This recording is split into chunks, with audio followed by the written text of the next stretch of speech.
welcome to Simpler Bible, a daily journey to biblical understanding. Welcome back. Today we get to the exile of the northern kingdom of Israel. And so what we've got here, we're going to be in 2 Kings 16 and 17, episode 143. Begin with me here in 2 Kings 16. In the 17th year of Pekah, the son of Remaliah, Ahaz, the son of Jotham, king of Judah, began to reign. So that's a lot of names. Ahaz, king of Judah, began to reign. That's the important part. Ahaz was 20 years old when he began to reign, and he reigned 16 years in Jerusalem. He did not do what was right in the eyes of the Lord his God, as his father David had done. But he walked in the ways of the kings of Israel. He even burned his son as an offering according to the despicable practices of the nations whom the Lord had driven out before the people of Israel. So that's probably to Molech, because that's the one who usually required the children's sacrifices.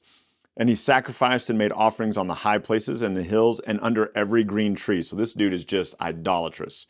Then Rezin, the king of Syria, and Pekah, the son of Remaliah, king of Israel, came up to wage war on Jerusalem. They besieged Ahaz, but could not conquer him. At that time, Rezin, the king of Syria, recovered Elath, for Syria and drove the men of Judah from Elath, and the Edomites came from Elath, where they dwell to this day. So Ahaz sent messengers to Tilgath-Pilzer, king of Assyria, saying, I am your servant and your son. Come up and rescue me from the hand of the king of Syria and from the hand of the king of Israel who's attacking me. So this is important to note that Ahaz, who has rejected the Lord, hires the king of Assyria to defend him against the Syrians and against the Israelites who are attacking him. All right. Ahaz also took the silver and gold that was found in the house of the Lord and in the treasuries of the king's house and sent a present to the king of Assyria. And the king of Assyria listened to him, and the king of Assyria marched up against Damascus and took it, carrying its people captive to Kir, and he killed Rezin. So he deals with Syria. When the king of Ahaz went to Damascus to meet Tilgath-Pilzer, the king of Assyria, he saw the altar that was there in Damascus. So remember, this guy's an idolater. This guy's worship. He's already burned his kid in the fire. This king of Jerusalem, he's asked Assyria to go and defeat Damascus. When Assyria defeats Damascus, he goes into to Damascus, sees an altar there and goes, oh man, I like the look of that altar. Let's build one of those for home too. Just, this guy is not serving the Lord at all. And King Ahaz sent to Uriah the priest a model of the altar and its pattern, exact in all of its details. And Uriah the priest built the altar in accordance with all that King Ahaz had sent from Damascus. That's all also really questionable, right? That the priest is building an altar to a different god. So Uriah the priest made it before King Ahaz arrived back home from Damascus. When the king came from Damascus, the king viewed the altar. The king drew near to the altar and went up on it. And he burnt his burnt offerings and grain offerings and poured his drink offerings and threw the blood of his peace offerings on this altar. The bronze altar that was before the Lord, that's the one in the temple, he removed from the front of the house of the Lord, from the place between his altar and the house of the Lord, and he put it on the north side of his altar. And King Ahaz commanded Uriah the priest, saying, on the great altar, that's his new pagan one, on the great altar burn the morning burnt offerings and the evening grain offerings and the king's burnt offerings and his grain offerings. And he goes, and then throw all the blood of the burnt offerings and all the blood of the sacrifice, but the bronze altar shall be for me to inquire by. So now he wants all the offerings done on the new pagan altar, and he's going to use the altar that was dedicated to the Lord to inquire of demons and idols by, of his false gods. And so like this guy is so wicked. And then notice this, Uriah the priest did all of this as the king commanded. So this priest is not a godly priest. This is not someone who's standing up to the king like we've seen some other priests do, where they tell the king you're in sin or anything like that. Uriah the priest is just like, sure, whatever you want to do, sounds good to me. So King Ahaz cut off the frames of the stands and removed the basins from them. He took down the sea from off the bronze oxen that were under it and put it on a stone pedestal. The sea was something that Solomon built, held, depending on the math and the different figures, held somewhere between 12,000 and 18,000 gallons of water. And it sat on the back of 12 large bronze oxen, 3 facing north, 3 facing south, 3 facing east, and 3 facing west. And it was a place where the priests would cleanse themselves before they went into the temple of the Lord. So he takes it off of the oxen, he puts it on the ground. He's like, man, we're changing everything up. This is who Ahaz is. The covered way for the Sabbath that had been built inside the house and the outer entrance for the king, he caused to go around the house of the Lord because of the king of Assyria. Now, the rest of the acts of Ahaz that he did, are they not written in the books of the Chronicles? Jump down to 2 Kings 17. In the 12th year, so Ahaz is not dead yet. We're rewinding back to his 12th year. In the 12th year of Ahaz, king of Judah, Hoshea, the son of Elah, began to reign in Samaria over Israel, and he reigned 9 years. Hoshea is going to be the last king of the nation of Israel. He's the last king, all right, of the northern kingdom. And it says this of Hoshea, he did what was evil in the sight of the Lord, yet not as the kings of Israel who were before him. Listen, there wasn't a single king of Israel who served the Lord well. Against him came up Shalmaneser. I should practice these. I should really say these out loud a few times before I have to read them to you. Shalmaneser, the king of Assyria. And Hoshea became his vassal and paid him tribute. So what it means is the king of Assyria comes against Israel and says, look, I won't destroy you if you pay me a certain amount of money every year. So it says this, but the king of Assyria found treachery in Hoshea, for he sent messengers to So, king of Egypt, and offered no tribute to the king of Assyria as he had done year by year. Therefore the king of Assyria shut him up and bound him in prison. Then the king of Assyria invaded all the land and came to Samaria, and for 3 years he besieged it. So for 3 years, the king of Assyria is attacking the northern kingdom of Israel. In the 9th year of Hoshea, the king of Assyria captured Samaria. He carried away the Israelites to Assyria and placed them in Hala and on the Habor, the river of Gozan, and in the cities of the Medes. And this occurred because the people of Israel had sinned against the Lord their God, who had brought them up out of the land of Egypt under the hands of Pharaoh, king of Egypt, and they had feared other gods. So Israel turned away from the Lord. And here's what's amazing about this. This is hundreds of years into these kings. This is hundreds of years later. And God is so patient. He's giving them chance after chance after chance. We saw yesterday how he's saying to them, look, I didn't say I was going to wipe them out. For the sake of Abraham, Isaac, and Jacob, I'm going to protect them. I'm going to send them a savior. I'm going to send them a helper. And now he's like, you know what? I've been patient, right? I've been merciful, and we're done.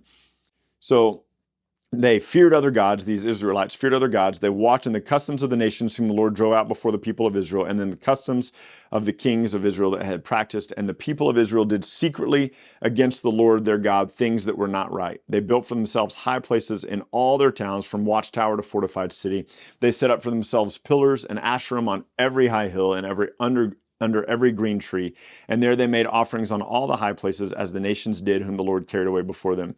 And they did wicked things, provoking the Lord to anger. They served idols, of which the Lord said, you shall not do this.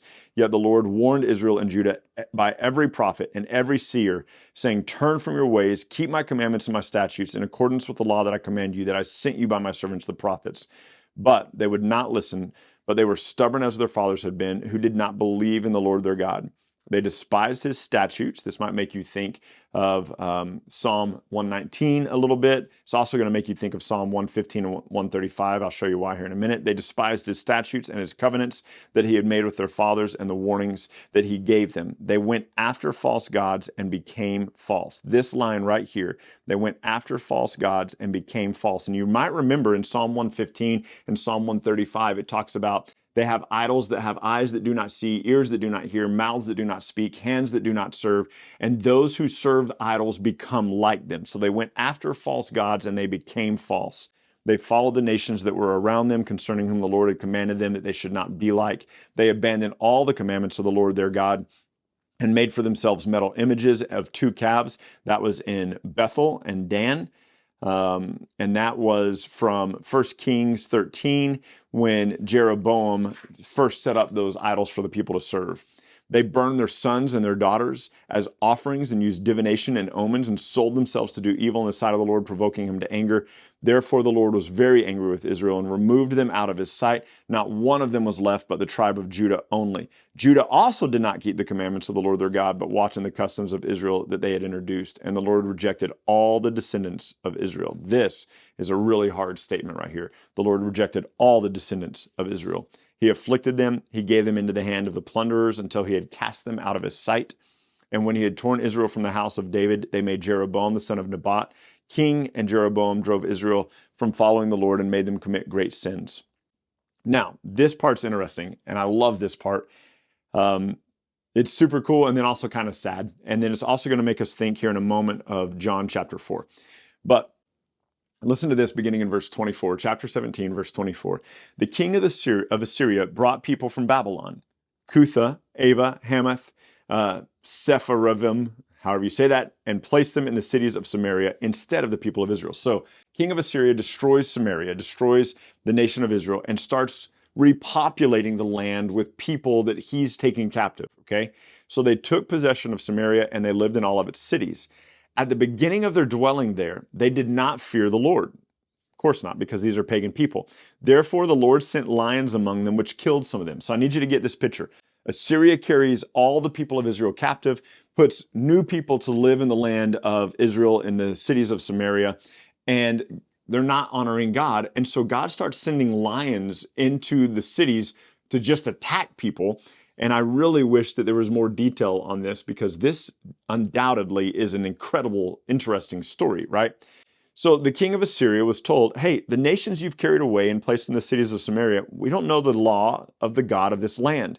Therefore he sent lions among them, and behold, they are killing them, because they do not know the God of the land, the law of the God of the land. So then the king of Assyria commanded, send there one of the priests who you carried away from there, and let him go and dwell there and teach the law of the God of the land. So new people living in the land of Samaria being attacked by lions, they send message to the king, hey, we don't know how to honor the God of this land, so he's sending lions to kill us. Can you send us some help? So the king of Assyria sends a priest back to Israel to teach the people what they're supposed to do. Now, this is an interesting thing, because the priests of the northern kingdom they're not Levites. So they're not of Levi. And so they're not the correct priests. They're not the Levitical priesthood. The people who were priests of the northern kingdom, the Bible already told us that Jeroboam appointed anyone who wanted to be a priest as a priest. And so these aren't even real priests. These are false priests to false gods and idols, okay? So one of the priests whom they carried away from Samaria came and lived in Bethel. That was the city where there had been the golden calf idol, and taught them how they should fear the Lord. But every nation still made gods of its own and put them in shrines of the high places that the Samaritans had made, every nation in the cities in which they lived. The men of Babylon made Succoth-Benoth, the men of Cuth made Nergal, the men of Hamath made Ashima, and the Avites made Nibzah and Tartak.